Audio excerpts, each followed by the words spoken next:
bem-vindos ao Taça Cheia. Eu sou o Sebastião Vemba e vocês acompanham essa entrevista a partir, obviamente, das redes sociais, mas também da frequência 96.1 Rádio Essencial, uma rádio de palavra. Hoje o meu convidado é Sérgio Rodrigues, um companheiro de há bons anos, estamos a falar desde 2015. Posso chamar-te de amigo do copo? Amigo dos bons momentos. Amigo dos bons momentos. Porque, para fazermos aqui uma introdução, como é que nós nos conhecemos?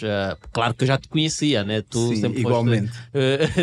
Tu sempre foste popular, conforme referiste aqui no backstage. Sim, eu também já tinha o teu histórico por causa da revista e de trabalhos teus, publicações tuas. Entretanto, quis o destino unir-nos através deste líquido precioso que é um líquido mágico de revelação de sentimentos, de momentos e de prosperidade. E portanto, eu penso que o vinho uniu-nos. É a explicação que eu encontro. Mas foi no âmbito de que exatamente? Para não ser eu a contar. Exato, pois o que é que acontece? Para quem conhece bem o Sérgio, sabe que durante 46 anos, creio, nunca bebi, nunca consumi álcool. A dada altura, eu tinha estado na África do Sul e tinha pouco peso, eu sempre fui magrelo.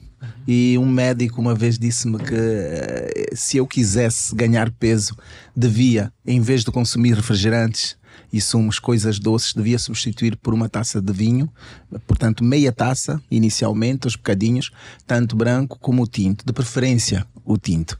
E eu levei aquilo na brincadeira, mas fui experimentando. De facto, o apetite transformou-se e mudou a minha forma de me alimentar. E, coincidentemente, fui ganhando peso, mas eu não me considerava uma pessoa que bebia. Eu considerava que eu portanto, tinha necessidade de consumir de vez em quando a taça de vinho para ajudar-me a comer, e isso era facto. Por coincidência, surge então um convite. Creio que na altura, se a memória não me falha, era a Semba Comunicação, que teve a responsabilidade de criar em Angola um clube de embaixadores de vinhos portugueses. O que é que seria um clube de embaixadores de vinhos portugueses? Seria um número de pessoas influentes na sociedade angolana, com alguma responsabilidade e alguma notoriedade, que tivessem a possibilidade de se tornar futuramente, depois de algum conhecimento, algum domínio sobre o vinho, tornar-se, embaixadores, tornarem-se advogados da qualidade dos vinhos portugueses. Porque uma coisa é consumir, uma coisa é beber vinhos e outra coisa é conhecer os vinhos portugueses e poder defendê-los a fogo e ferro, se permitam aqui a linguagem. E então nessa altura surge-me esse convite. Mas quando o convite surge, a minha companheira, que Deus a tenha, disse: mas tu não bebes, vais fazer o quê num clube de vinhos? Eu disse: não, eu estou para saber exatamente o que é que se faz no clube. Eles vão explicar tudo para mim. Vamos ter um encontro, eles vão explicar detalhadamente o que é que se faz no clube de vinhos. E depois eu digo-te. E ela disse: ok. Depois do encontro eu disse à minha esposa: olha, reuniões temporárias, degustações, provas, portanto, estudos sobre vinhos, por mais básicos que eles sejam, viagens de enoturismo e o conhecimento da história do vinho de Portugal até chegar à taça. Foi isso que eu expliquei à minha esposa. E ela disse: é interessante, pois embora tu não tenhas nada a ver com bebidas, mas vai, tem um lado bom que é o lado das viagens, o lado das amizades, vai, simula uns vinhozinhos e tal e entras em cena. Olha, por incrível que pareça, entrei para esse mundo e foi daí que nós tivemos então os primeiros contactos. Os primeiros jantares foram cá, sim, em Luanda. Só posterior a começaram a acontecer então as viagens, as provas de enoturismo e estas coisas todas. E foi daí que surge então esse laço que me une ao Vemba e que faz esta família que é o Clube de Vinhos Portugal-Angola, que é uma gentileza da Vinha Portugal. E fazem parte deste clube outros membros. Tu, de lá para cá, estamos a falar de um clube de 2015, 2015, portanto já passaram 10 anos. De lá para cá, qual é que foi o momento mais marcante, não só da amizade que vocês construíram, mas também da aprendizagem e do conhecimento desse ecossistema do vinho, portanto, do enoturismo, dos produtores e também do próprio glamour e lifestyle associado ao vinho? Olha, primeiro que nós somos mais ou menos quantos do clube? 10, 12 por aí, membros do clube. Dentre eles figuras de destaque, muitas delas muito conhecidas, do mundo jornalístico maioritariamente. Portanto, as primeiras experiências foram a união de certas pessoas com domínio da comunicação no país, em momentos em que associamos o vinho e a degustação, portanto.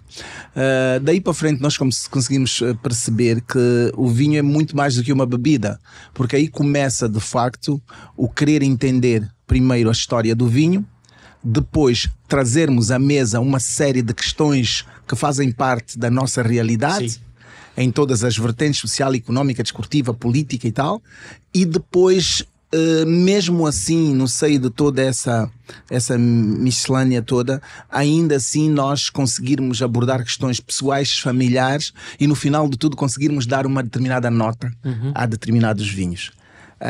Aí surgem então surgem as primeiras viagens para o exterior do país, que acabam fortalecendo mais o clube dos vinhos, porque são convites muito especiais, muito particulares, com uma agenda muito bem organizada, com cerca de 10 a 12 dias com uma rota dos vinhos.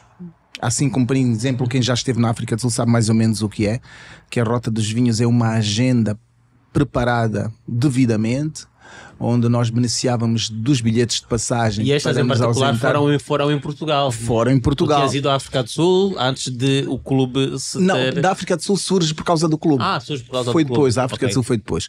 Mas pronto, surgem então as primeiras viagens e a gente começa a perceber. Quando digo nós passamos a perceber, eu digo quase que num contexto geral, porque todos nós bebemos vinho, mas conhecer a história do vinho, perceber o vinho desde a cepa, a casta, todo o processo do vinho até chegar à taça, isso são outros 500. Então nós começamos a aprender e apaixonar-nos por isso. Sim. A partir das primeiras viagens. E portanto são viagens que levam-nos a visitar as principais adegas portuguesas, dos vinhos mais prestigiados. Somos muito bem recebidos normalmente em Portugal. Temos um trajeto turístico que nos leva a 2 provas diárias, que normalmente uma acontece ao almoço, outra acontece ao jantar, e com todo um processo seletivo daquilo que há de melhor em termos de vinhos. 2 provas principais, né? Porque depois a cada visita o produtor, no caso o anfitrião, põe-nos sempre a provar a sua vasta lista de vinhos. Sim, né? Sim. Aliás, Portugal é a história do vinho tinto a nível da Europa, a nível do mundo, e muitos são os produtores de vinho que produzem uma determinada marca, colocam no mercado, enfim, mas depois eles têm algumas relíquias consigo e têm história, e muitas vinhas que nós visitamos, muitas adegas que nós visitamos são adegas centenárias, e têm muita história para contar, e o incrível é que a gente teve a possibilidade de provar essa Sim. história. Então esse é o lado incrível. E mais, o mais incrível, às vezes nós falamos muito de pessoas ricas, mas eu percebi mais uma vez o sentido verdadeiro de riqueza. O sentido verdadeiro de riqueza é o proprietário de uma das principais adegas do mundo, que vende vinho para tudo quanto é canto no mundo, estar connosco, conviver connosco, ser ele a servir-nos, a pôr a comida nos nossos pratos, a fazer de tudo para que a gente sinta-se em casa, ou para que a gente se sinta em casa, a fazer de tudo para que a gente perceba o vinho, as qualidades, os pormenores todos do vinho, e depois no meio do jantar ou do almoço nós percebermos que afinal quem nos está a servir é o dono da adega. Adegas avaliadas em milhões de dólares, com investimentos incríveis. Uma dessas pessoas, agora lembro-me aqui, deu-me um flash, é João Portugal Ramos, e foi por acaso num dos lugares onde tivemos dos almoços mais acolhedores. É verdade. Eu sabia que a minha conversa contigo iria ser muito vínica, mas a verdade é que tu tens muito mais histórias para contar, e tu, enquanto profissional da comunicação, eu tinha referido antes do início da nossa conversa live, live que tu és uma pessoa popular e que está ligada à comunicação, portanto, a caminho de 40 anos, se não estou em erro. Estamos quase lá, 36, estamos a caminho. Pronto, a caminho 36 de 40 anos. E, portanto, todos os angolanos nesta faixa etária conhecem-te e os mais velhos também conhecem-te, porque nós sentávamos juntos dos mais velhos para acompanhar o Nós e a Noite, que era produzido na Willa. Certo. Hoje sinto que a produção da TPA voltou a centralizar-se em Luanda. Pontualmente e até em circunstâncias, diria, em circunstâncias especiais, como é o aniversário da independência, ou outras datas como a celebração da paz, pode ter alguma produção a partir do interior, mas antes a Willa, até onde eu conseguia entender, era um centro importante de produção da TPA e de cultura. Sim, a Willa culturalmente já é uma terra com algum nome. Entretanto, nós na altura, portanto, quando se falava de televisão, nós éramos uma televisão que recebia todos os conteúdos a partir de Luanda, porque existiam poucos centros de produção, nomeadamente Benguela, Willa, depois surgiu o AMB surgiu primeiro, já nem me lembro, e então nós recebíamos os conteúdos a partir de Luanda. Depois percebemos que se nós tivéssemos que depender só dos conteúdos que viessem de Luanda, até o telejornal que nós recebíamos era o do dia anterior para passar, portanto recebemos o de ontem para passar hoje.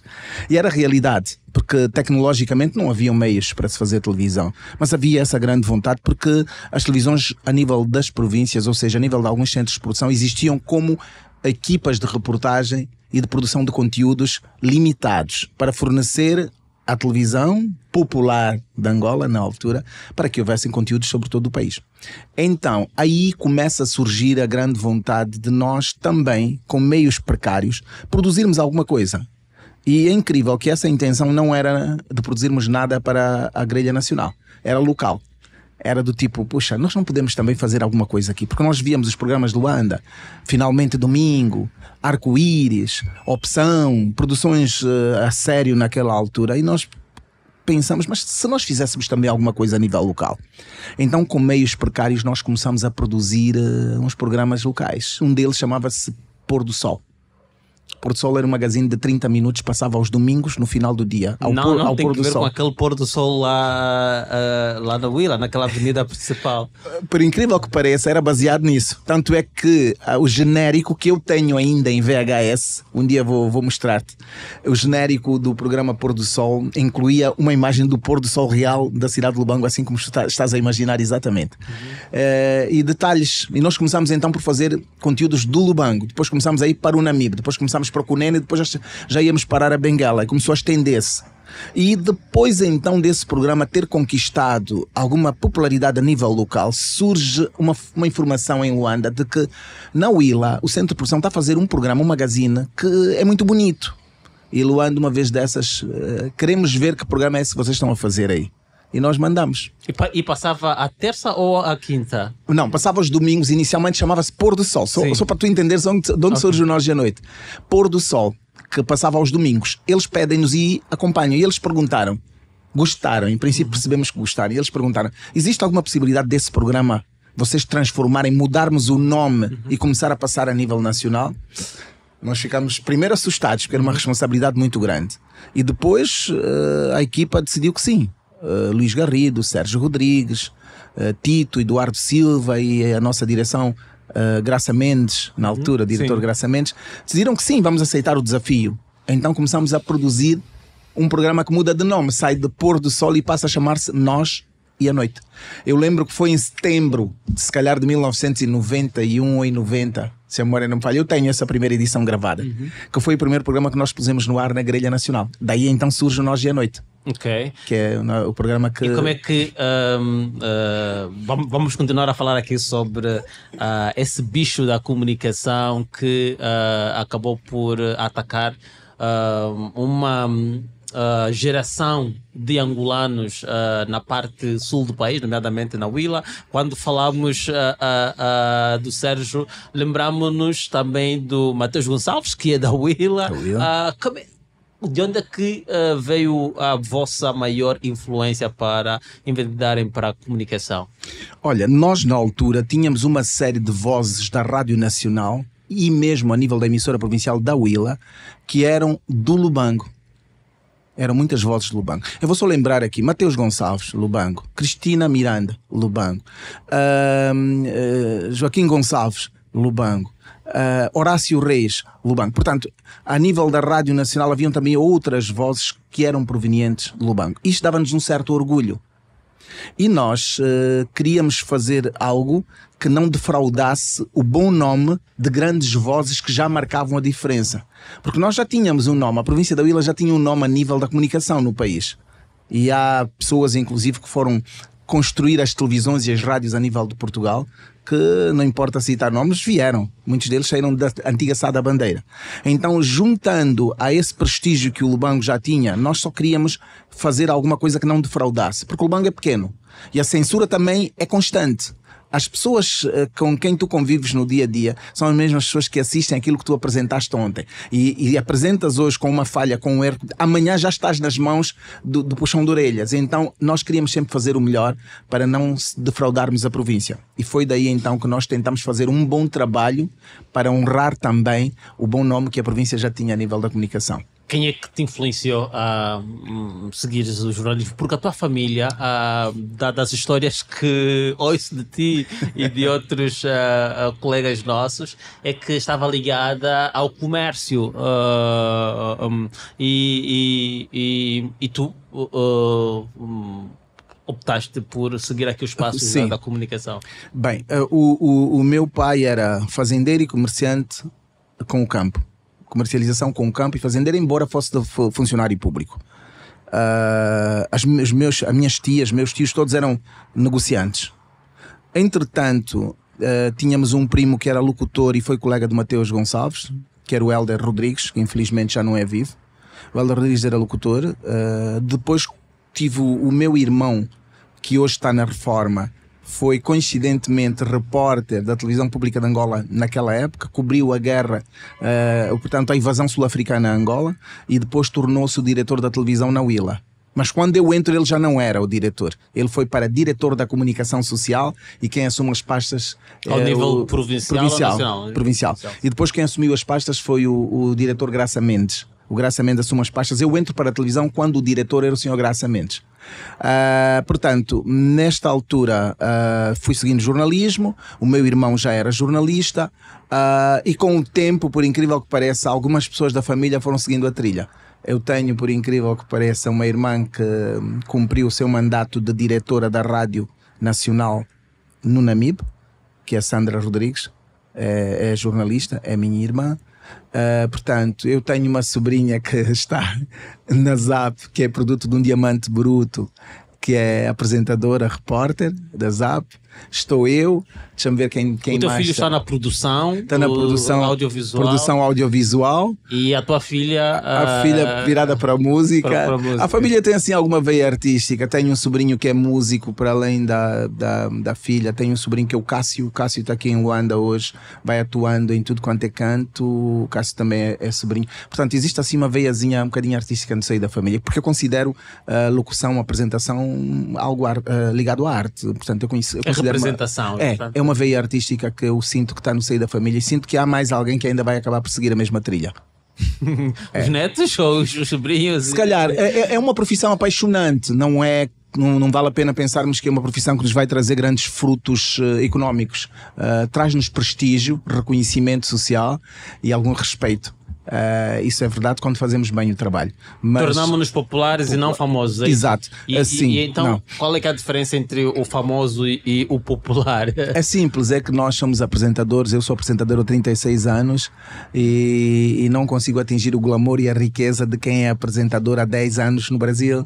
Não comparando aqui, a densidade populacional é completamente diferente, mas não precisa ir muito longe. Podemos ir aqui perto, a Namíbia, a África do Sul, onde os apresentadores gozam de algum privilégio, diria, para além de um bom salário, melhor que o nosso, para não dizer bom salário, melhor do que o nosso, gozam de possibilidades da realidade de cada país, onde o crédito bancário é uma realidade mais facilitada, onde as economias são um bocadinho mais estáveis, onde eles ganham muito com todo o que é conteúdo exibido nos seus programas, conteúdos comerciais, realities. Exatamente, e têm a possibilidade de se tornar milionários. Os apresentadores, por exemplo, do Brasil e de Portugal, que se tornam milionários financeiramente, estamos a falar de apresentadores que ganham muito com tudo que é exibido nos programas que eles apresentam.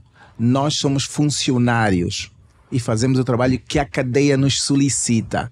Algumas políticas comerciais começam a dar alguns passos, mas não trazem riqueza. Tu não podes, portanto, tudo que tu fizeres de, por exemplo, publicidade, e já vamos chegar aí sobre a lei de imprensa e o veto, né, que existe para jornalistas, que impede que jornalistas façam publicidade ou trabalhem em conteúdo publicitário.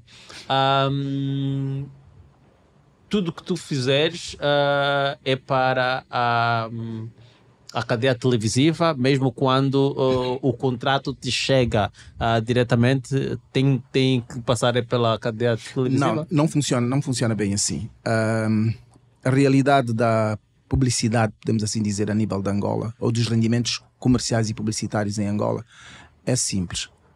Primeiro, os contratos por norma podem ser fechados pelo órgão ou pelo apresentador.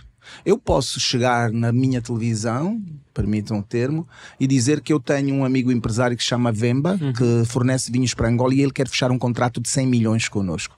Eu tenho direito a uma percentagem desse contrato. Okay. Porque eu sou o angariador que estou a levar o produto para a nossa televisão. Dois, se eu for apresentador, a exibição desse conteúdo dentro do programa, ainda que não seja a bebida, que seja outra coisa qualquer, eu tenho direito a percentagem pela exibição destes conteúdos também dentro do programa. Porque eu sou apresentador e não sou um comercial da sua empresa. Logo, ao fazer o comercial do género merchandise, por uma coisa é trazeres a publicidade e colocar no meu programa, outra coisa é eu ser o pivô do teu produto e vender o teu produto. Eu tenho direito à percentagem. Só que a nossa realidade é muito complexa. Primeiro, os contratos são fechados com as cadeias, dificilmente com os apresentadores. Dois, as percentagens considero poucas, considero pequenas. Primeiro, até porque a própria televisão pode dizer, não, os meios são nossos, tudo é nosso, você sou eu o pivô e eu só te vou dar 5%, ou só te vou dar 10%. Já tem salário também? Já tem salário? Sim, já mais salário. Essa, já tem salário. Portanto, eu acho que essas percentagens podiam ser muito mais bem revistas para que pudessem atrair riqueza, porque neste caso não se tornariam ricos só os apresentadores. A própria cadeia de televisão também. Porque as televisões no mundo autossustentam-se muito com o dinheiro proveniente de fundos publicitários. Sim. Porque televisão não é uma máquina de fazer dinheiro, é uma máquina de transformar, fazer com que se semeie para se colher no futuro. E então, quando se aposta profundamente no entretenimento, é possível fazer dinheiro. Para o caso dos meios públicos em Angola, são mais a forma de queimar dinheiro público, não é? Eu diria que a nossa forma de consumir a televisão, as instituições públicas consomem muito a televisão e provavelmente não deem tanto retorno financeiro como dariam se fossem as indústrias, se fossem os privados. Quando fala em instituições públicas, está a falar exatamente de governo. Sim. E, portanto, de serem instituições ou meios de comunicação públicos e que passam conteúdos muito institucionais. Exatamente. É por aí. Os conteúdos institucionais, vou-lhe dar um exemplo. Se você quiser fazer uma campanha sobre os 50 anos da independência e quiser passar na Globo, imagina quantos milhões vai gastar para passar na Globo. Se tiver que passar na televisão pública é diferente. Está a perceber? Esse é um exemplo. Como outros exemplos nós podemos passar. Mas se, por exemplo, a sua fábrica de detergentes quiser publicitar na TPA, você já vai ter que pagar, vai ter que fazer alguma permuta, vai fazer algum investimento em merchandise dentro dos programas de televisão. Isto vai gerar alguma riqueza para a televisão. Agora imaginemos que a indústria fosse normal a nível do país. Produção de veículos automóveis, indústria alimentar, cosméticos, roupa, vestuário, calçado, essa coisa toda. Tivesse tudo a funcionar em pleno. nós teríamos o que já se faz sentir um bocadinho hoje. Repare que, por exemplo, as indústrias automóveis já vão buscar embaixadores para representar as suas marcas, as empresas de bebidas refrigerantes, entre outros, já disputam marcas, pastas de dentes e outros já querem mostrar qual das pastas de dentes é melhor. Isto já vai acontecendo um bocadinho, mas até atingir a normalidade nós já éramos. Portanto, o nosso tempo já passou. Pelo menos tens familiares mais novos a entrar na comunicação. Provavelmente venham a beneficiar disso, mas o que eu, em outras palavras, quero dizer, Vemba, é que seria possível nos tornarmos milionários se tivéssemos normalidade nos rendimentos provenientes das publicidades, então, caso o país tivesse uma normalidade económica. Todos os nossos colegas que estão financeiramente estáveis ou que tenham alto rendimento, significa que têm outros negócios. Garantidamente. Ou seja... E como é que se consegue conciliar as duas coisas? Portanto, a minha condição, e aqui para não estar a parecer que esteja a esconder, portanto, a minha condição é diferente hoje. Hoje sou partner da empresa da qual faço parte. E embora a comunicação não dê dinheiro ou não dê altos rendimentos, mas o facto de fazer parte de uma empresa privada e que vive daquilo que trabalha, portanto, dá a possibilidade de ter acesso a algum rendimento que, diria, me torna financeiramente estável, mas é como tu dizes, não se fica rico. Mas como é que os nossos colegas então fazem dinheiro para... Tu tocaste num ponto, Vemba, que é interessante. Uma instituição privada que tenha, por exemplo, a produção de uma revista de prestígio no país e que tu és parte, ela vai à busca de retorno financeiro com conteúdos produzidos e atração publicitária para enriquecer a revista e potencializar. Se por acaso essa empresa encaixar 500 milhões no mês, se és parte do angariamento, se és parte do conteúdo, óbvio que a possibilidade de ganhar dinheiro é muito maior do que numa instituição pública. Eu explico porquê. Uma televisão ou uma rádio, mesmo que não vá buscar publicidade, tem um fundo do orçamento e vai responder orçamento para geral ti. do Estado, que é de todos nós. E a resposta que te vai dar é contigo ou sem tigo. Permitam aqui a linguagem. Todos nós, queria dizer, os nossos programas continuam contigo ou sem tigo. Nós vamos continuar a fazer televisão, meu amigo. Venha a publicidade, não venha a publicidade, nós não paramos. Já um investimento privado vai tratar-te como um ovo. Vai-te pôr no colo, vai tratar-te com carinho, ou fecha. Ou vai pôr o Vemba no colo, porque o Vemba tem uma capacidade de angariar incrível. E ele vai dizer... Para o meu caso, não posso angariar publicidade. Sim, estou aqui a citar exatamente. A título de exemplo. E esta era uma das questões que eu te queria fazer. Mas vamos ainda continuar aqui com esse tema de como é que nossos colegas fazem algum... Tá bem. Não, é simples a explicação.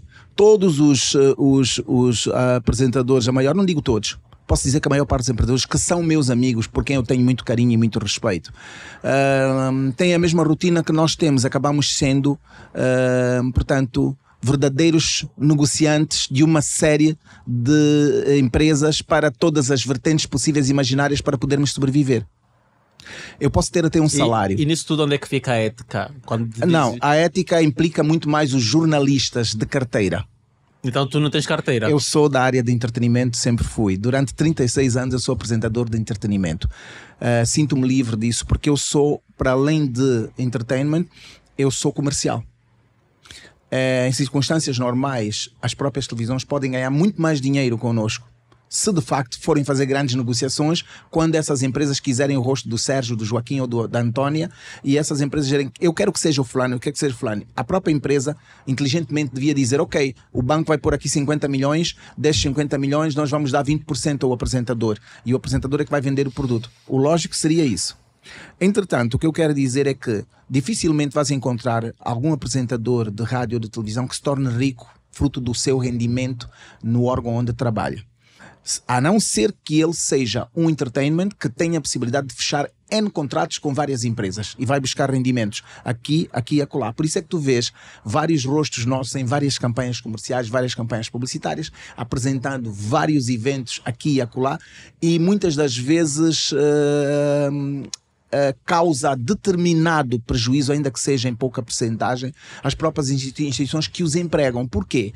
Porque um apresentador, para lhe dar um exemplo, ele chega a apresentar um evento por 1 milhão de kwanzas. E esse evento é só de 3 horas.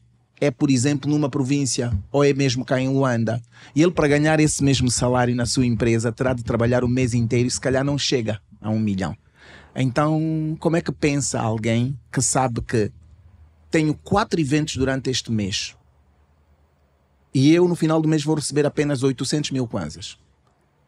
Vou fazer os 4 eventos, morra quem morrer, porque nos 4 eventos eu vou buscar 4 milhões de kwanzas. A minha instituição não me dá esses 4 milhões. As pessoas vão dizer, mas nem tudo é dinheiro. Sim, mas estômago vazio não resulta. Existem filhos a estudar, existem carros para fazer manutenção, existe a roupa do apresentador. Falando em carros, já vamos chegar lá. Tu aqui no âmbito, ou seja, a vossa experiência familiar de produção agrícola, como tu referiste, também de comércio, tu acabaste por ser também comerciante de veículos. Eu tenho aqui uma história interessante. A vida era tão difícil que quando eu entrei para a televisão, eu comercializava, fazia 3 comércios em simultâneo. Eu juntei-me a um compadre meu, amigo até hoje, e então o que é que nós fazíamos? Nós trazíamos carne para Luanda, alugávamos os porões da TAG e também os aviões militares, trazíamos carne para Luanda, fornecíamos Hotel Panorama, Hotel Alameda, Jumbo, havia uma companhia isso há quanto tempo? Estamos a falar de 30 anos. A nossa. Estamos a falar de 30 anos. Havia uma série de empresas que recebiam produtos nossos. Inclusive o nosso amigo, que Deus o tenha, que era o cozinheiro do Benfica, o Peixoto. Também já comprou muitos dos nossos produtos. Os nossos amigos da Samirana, os nossos amigos da Fenícia, os nossos amigos das organizações Imoca. Portanto, era uma série de... Mas só são empresas que já fecharam. Não, muitas delas ainda de pé. Mas o que é que eu quero dizer? O Jumbo é das últimas que morreu, né? Sim. O Jumbo era um grande cliente nosso. O Hotel Panorama era um cliente nosso. O Hotel Tivoli também já foi nosso cliente. E então nós trazíamos as mercadorias e fornecíamos à Luanda, à consignação. E então, depois de 1 mês ou 2 é que eles pagavam. Então nós tínhamos essa coragem de fornecer e ficar de mãos a abanar, ir criar crédito lá nas fontes novamente para trazer produtos, para quando trouxéssemos recebíamos o dinheiro que estava em dívida. O que é que nós fazíamos? Para algumas empresas nós fornecíamos carne e eles forneciam os produtos. Exemplo, Samirana, Imoca e outros, eles forneciam os eletrodomésticos. E eu pegava em eletrodomésticos, máquinas de lavar, televisores, aparelhagens, vídeos, e levava para o Lubango. Havia muita carência na altura porque não se circulava à vontade de viatura no país inteiro. Estamos a falar de 30 anos. Sim. Então eu trazia carne, levava, eletrodomésticos para o Lubango. E quando o capital crescesse, nós decidíamos, vamos dar um salto à África do Sul ou à Namíbia, vamos. Nós íamos buscar 3, 4, 5 carros e trazíamos uma fila de carros e punhamos no Lubango, caravana, e punhamos no Lubango. E depois tinham que mudar a direção. Sim, e vendíamos os carros e quando tivéssemos dinheiro comprávamos a carne e trazíamos a carne para Luanda e levávamos os eletrodomésticos para o Lubango. Portanto, era um festival que rendeu a transformação instantânea da minha vida muito novo. Quero lembrar que eu tinha 22 anos, já tinha casa e carro. Aos 24 anos eu tinha 2 casas e tinha carros para fazer renta-car, inclusive. E era muito miúdo. Hoje é quase que impensável. Uma pessoa de 20 anos, 22 anos... Então por que é que não continuaste com o comércio e aqui, de forma, diria, mais estruturada com o empresariado? Porque a nossa realidade prova até hoje que fazer negócio em Angola não é fácil. Mas também ser jornalista não é fácil. Sim, mas quando nós estamos empregados a uma instituição pública, a estabilidade laboral é mais garantida do que tu próprio ser gestor dos teus negócios. Mas essa estabilidade laboral ganhando-se tão pouco? Sim, vamos ser aqui realistas. Sim. É verdade que provavelmente se tivesse insistido, provavelmente eu seria um empresário ou não. Mas o que aconteceu foi a paixão. A paixão não é cega? Sim. Então, a partir do momento que eu me apaixono pelo trabalho que eu estava a fazer na televisão, porque ao mesmo tempo que eu já fazia os meus negócios, começo também a conquistar algum espaço na arena televisiva. O que faz com que as pessoas comecem a respeitar-me, a dar-me carinho e a motivar-me. E eu fui entrando. Quando dei conta, eu estava enterrado até a ponta dos cabelos. É uma profissão na ciumenta. comunicação.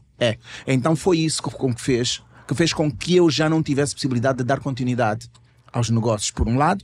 Por outro, fazer negócios é muito arriscado. Muitos davam certo, outros nem tanto. Mas deu para inicialmente organizar a vida. Agora, o que aconteceu a posterior foi que depois eu comecei a ganhar algum espaço e alguma notoriedade a nível da sociedade e comecei a organizar-me noutras vertentes.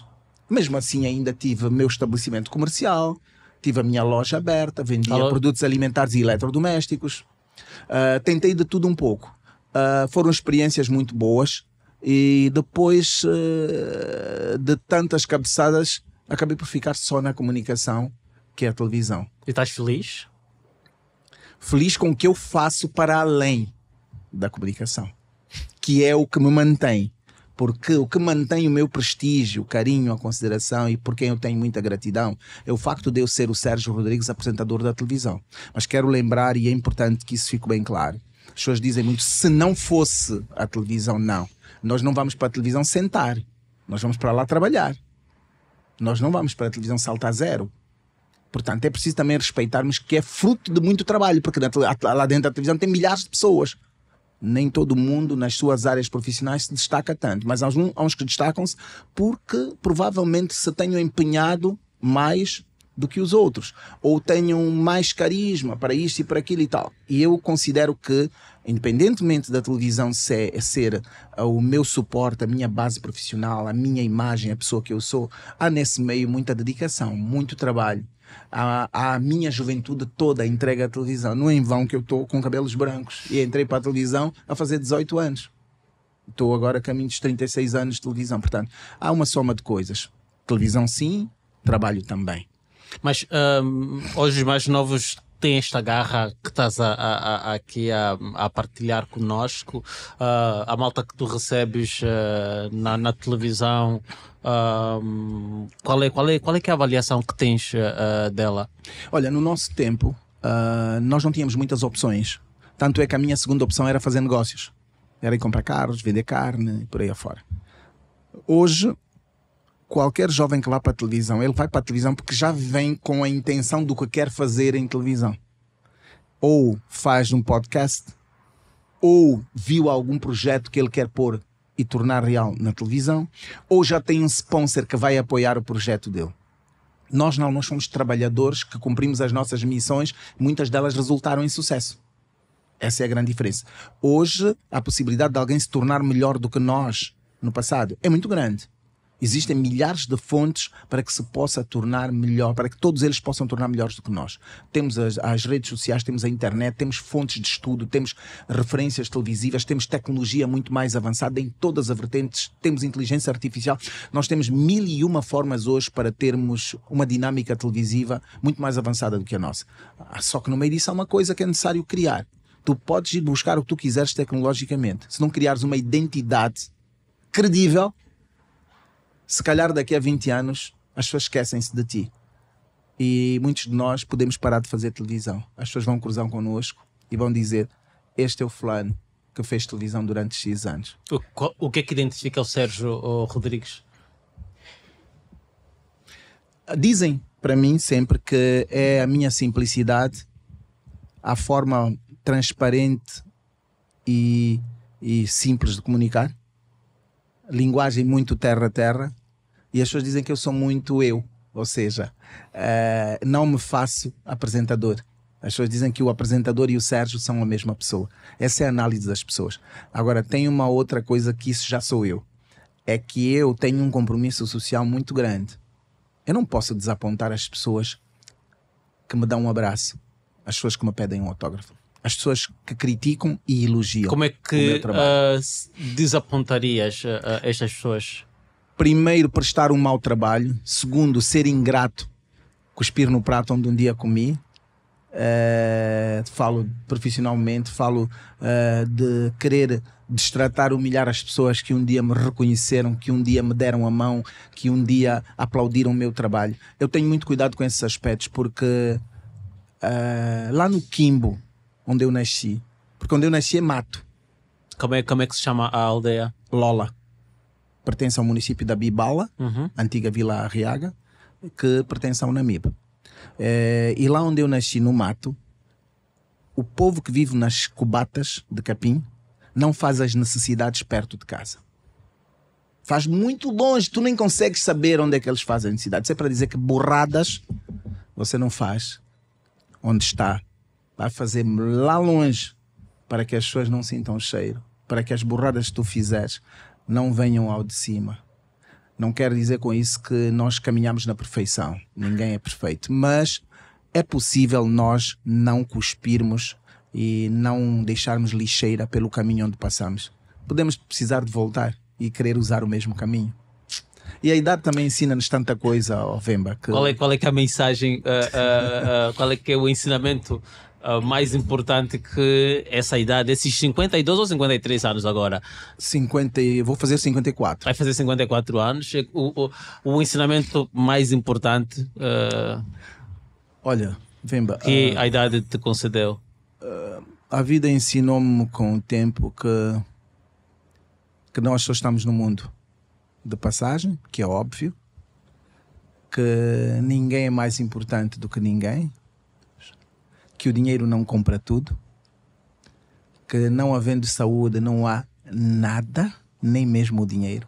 E a vida ensinou-me mais uma coisa depois de eu ter passado por algumas experiências muito más, de que eu sou um homem rico. Rico por 3 motivos. Porque se formos visitar, e isso eu digo para qualquer pessoa, que a riqueza está em nós e às vezes nós não percebemos. Se nós formos visitar uma cadeia, uma comarca, nós vamos perceber que nós não estamos lá. Se formos a um hospital, vamos encontrar gente na cama, doente, no soro, a pedir por saúde. E nós somos a visita, nós não estamos nessa cama. Se nós formos a um cemitério, nós estamos a ir levar flores para alguém, o que prova que ainda estamos vivos. Ou estamos aí a deixar um amigo, exatamente. Um familiar. O que quer dizer que qualquer um de nós é susceptível de ir parar numa prisão. Todos nós somos humanos e um dia vamos ficar doentes. Todos nós vamos acabar por morrer. Mas enquanto isso não acontece, é bom que a gente se considere rico.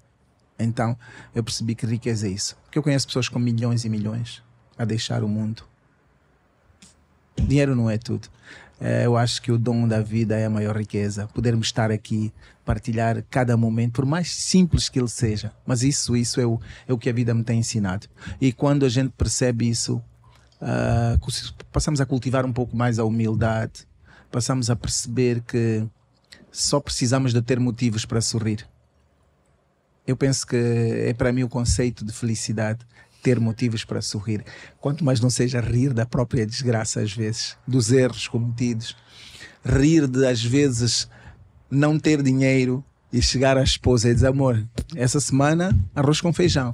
E a esposa dizer, não, e a gente dizer, não, vai ser mesmo arroz com feijão, filho. E vamos fingir que comemos bife. Se estivesse a vender carne... E todo mundo achar graça. Não faltaria... Se continuasse a vender carne... Não podemos levar a vida muito, muito a sério. Eu queria te perguntar isso. Tu tens um lado humorista. Tu tens um lado humorista, pelo menos nos nossos convívios. E agora aqui desbloqueando ainda mais a nossa conversa, estamos a caminhar para a parte final desta conversa com o jornalista Sérgio Rodrigues. Portanto, ele considera-se apresentador, entertainer, e é um profissional da área da comunicação que conheço há vários anos, mas com quem convivo há 10 anos e com quem tenho estado a partilhar boas experiências, algumas delas, felizmente, à volta dos vinhos. E tu anima-nos bastante nas nossas viagens e nos nossos jantares e almoços.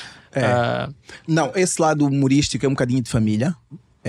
Quase todos nós temos uma pitada de humor, porque nós crescemos em famílias grandiosas. Na minha casa sempre viveram quase 20 pessoas.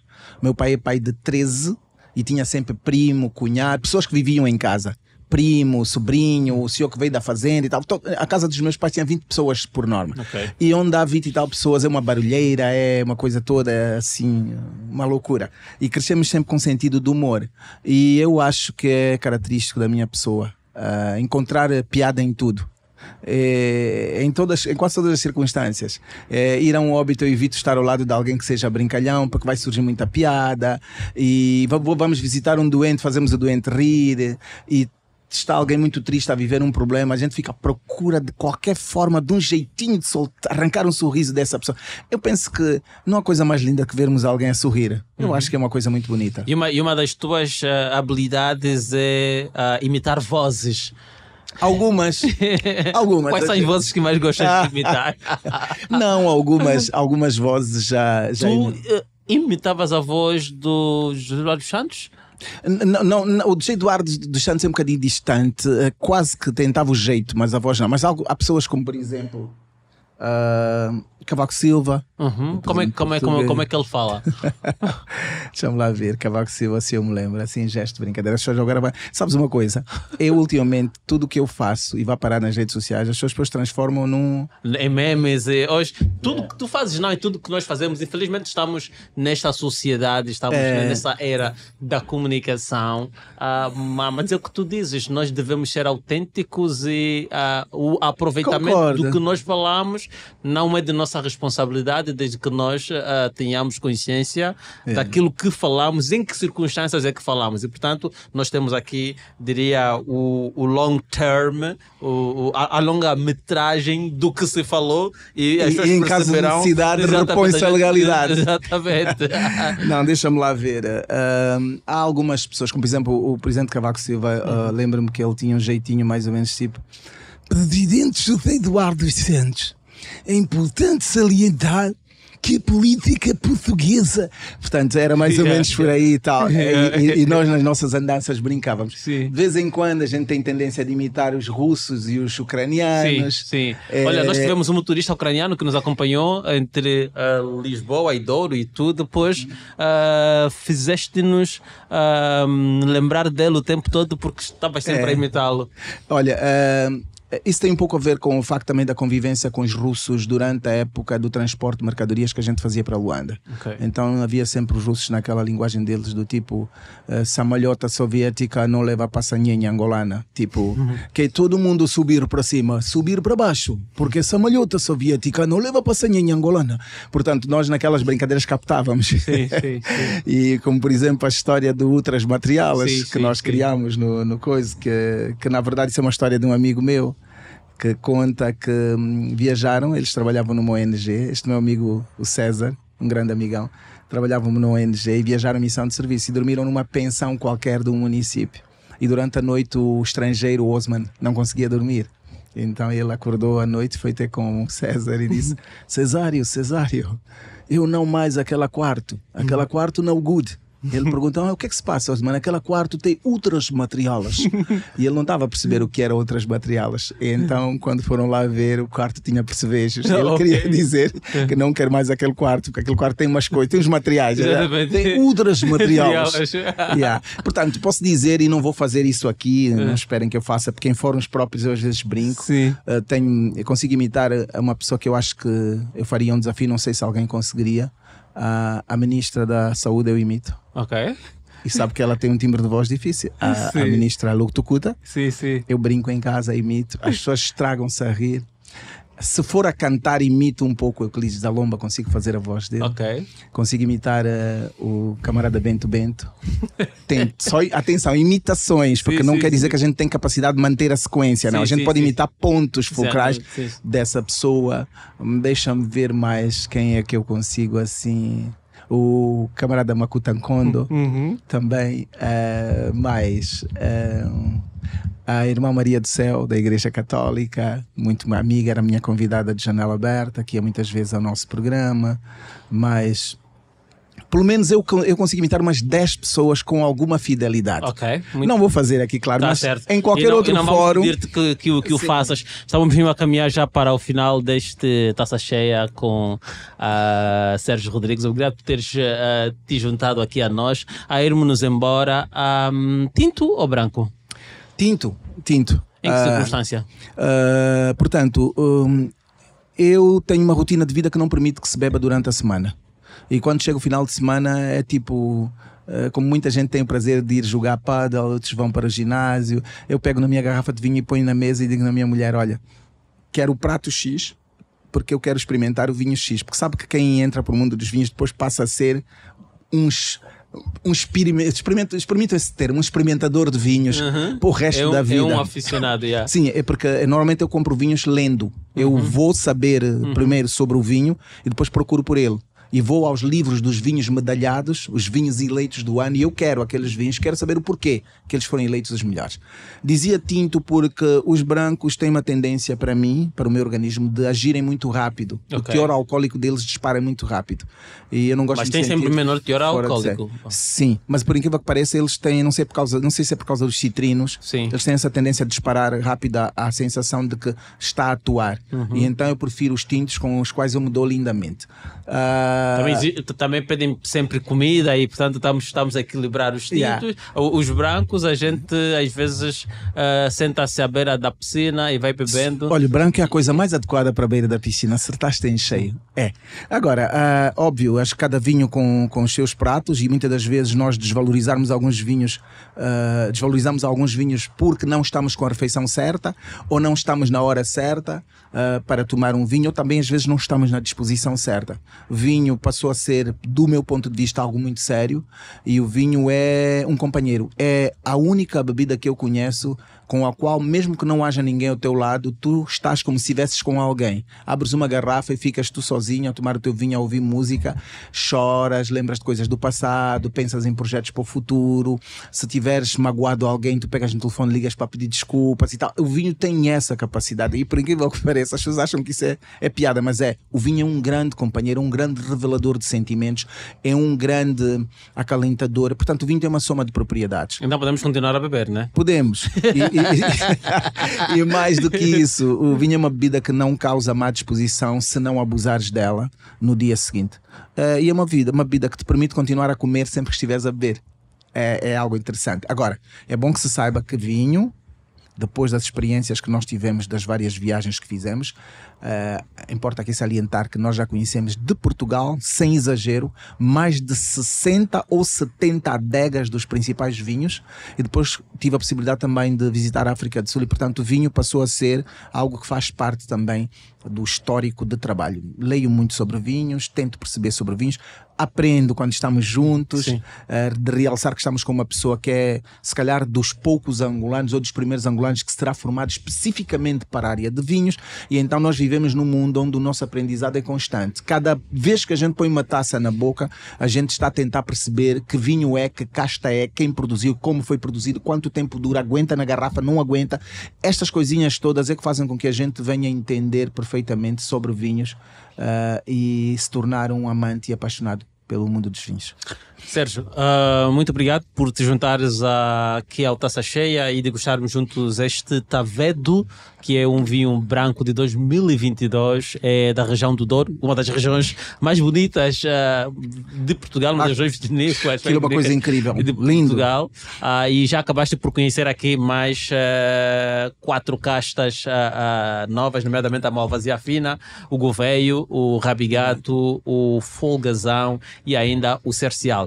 E este vinho é uma gentileza da Malta África e, portanto, é um vinho produzido pela Casa Boomerster, a quem nós agradecemos então por se juntarem aqui a essa iniciativa e nos proporcionarem um momento de boa conversa, de histórias. As histórias nunca se esgotam, esgota-se o tempo e às vezes o vinho também se esgota, mas hoje vamos deixá-lo aqui assim ao meio e vamos continuar a nossa conversa noutras circunstâncias com o grupo a quem nós saudamos e mandamos um forte abraço, e que em breve consigamos estar juntos num jantar ou almoço para provar bons vinhos e também manter a conversa em dia. Perfeito, de acordo. Saúde.